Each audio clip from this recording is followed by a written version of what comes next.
Então, eu sou Hilton da Ecochat e você já deve ter ouvido falar do Boyan Slat, um holandês que aos 17, 18 anos desenvolveu uma solução para limpar os plásticos nos oceanos.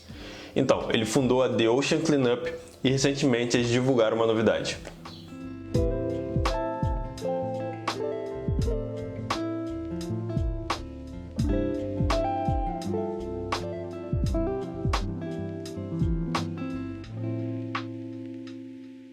Então, primeiro eu queria avisar que as referências que eu utilizei para fazer esse vídeo vão ficar aqui na descrição e a maior parte das informações veio da própria organização, a The Ocean Cleanup, que, como eu falei, foi fundada e atualmente é presidida pelo Boyan Slat.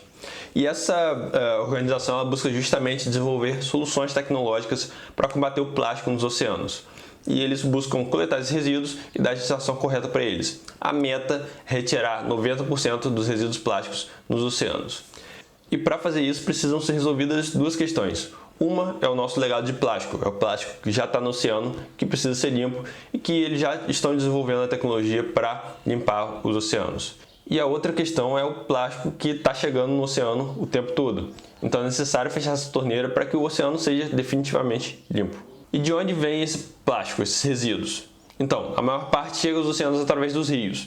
Existe um problema geral de gestão de resíduos, então esses resíduos muitas vezes vão parar no ambiente, nas ruas, a chuva bate, leva esses resíduos para os rios e dos rios chega até os oceanos. Mas nem todo rio carrega a mesma quantidade de resíduos, né? E para identificar e quantificar os resíduos plásticos que chegam aos oceanos, a The Ocean Cleanup fez um estudo. Então eles utilizaram até câmeras de inteligência artificial para quantificar esse plástico. A inteligência artificial identificava quais resíduos eram plásticos e quais resíduos eram normais, orgânicos, uma planta que é carregada pelo rio também.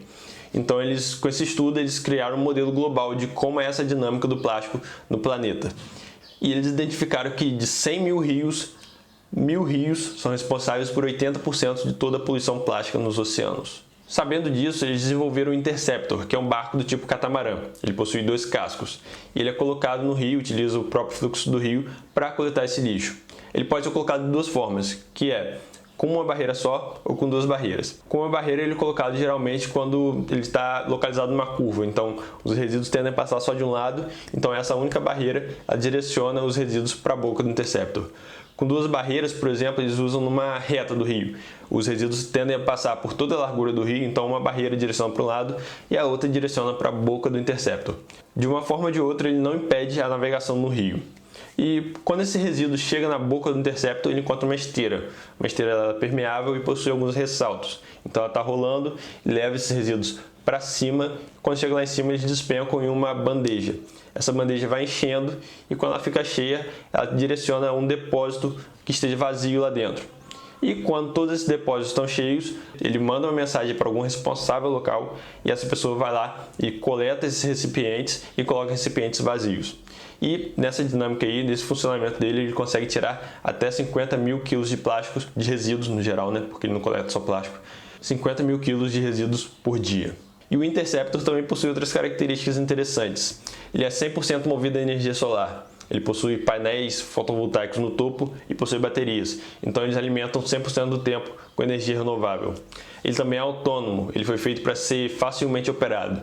Ele só vai precisar de uma manutenção eventual e precisa que alguém colete esses resíduos. Colete os recipientes cheios e coloque novos recipientes vazios. Ele também foi pensado para ser robusto, para aguentar uma variedade de extremos climáticos. Então ele possui um baixo senso de gravidade, por exemplo, que faz ele resistir a ventos.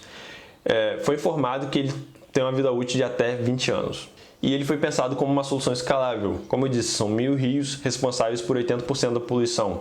Então ele foi pensado para atingir essas diversas localidades, que possuem demandas diferentes, características diferentes. Essa escalabilidade torna também mais barata a produção do Interceptor, então torna ele mais viável.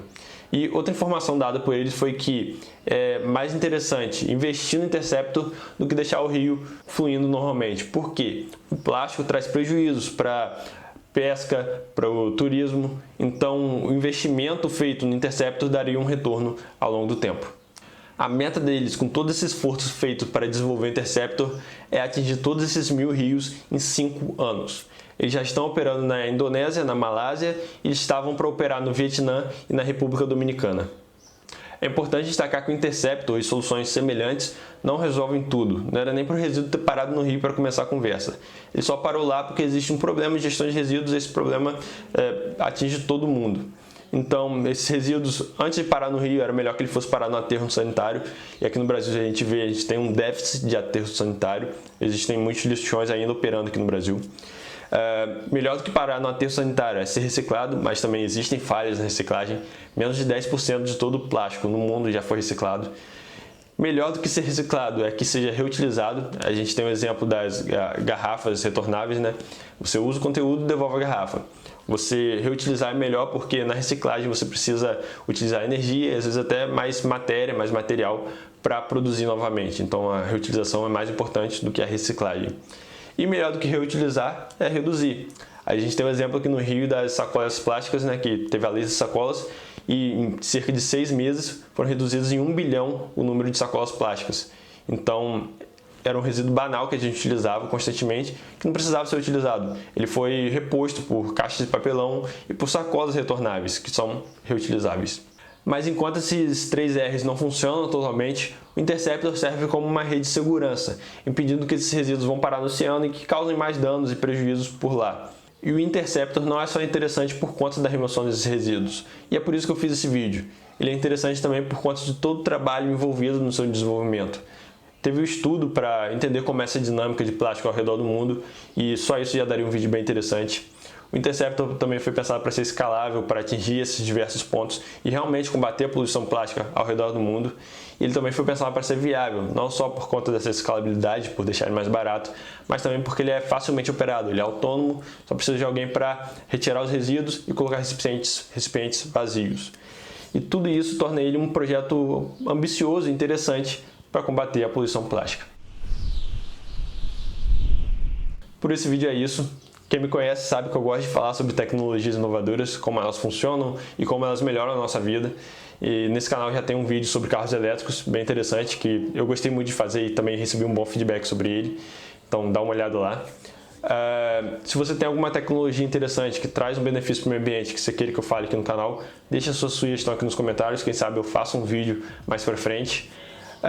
Alguma crítica, dúvida ou sugestão, deixa aqui nos comentários, enriqueça esse vídeo com seus comentários.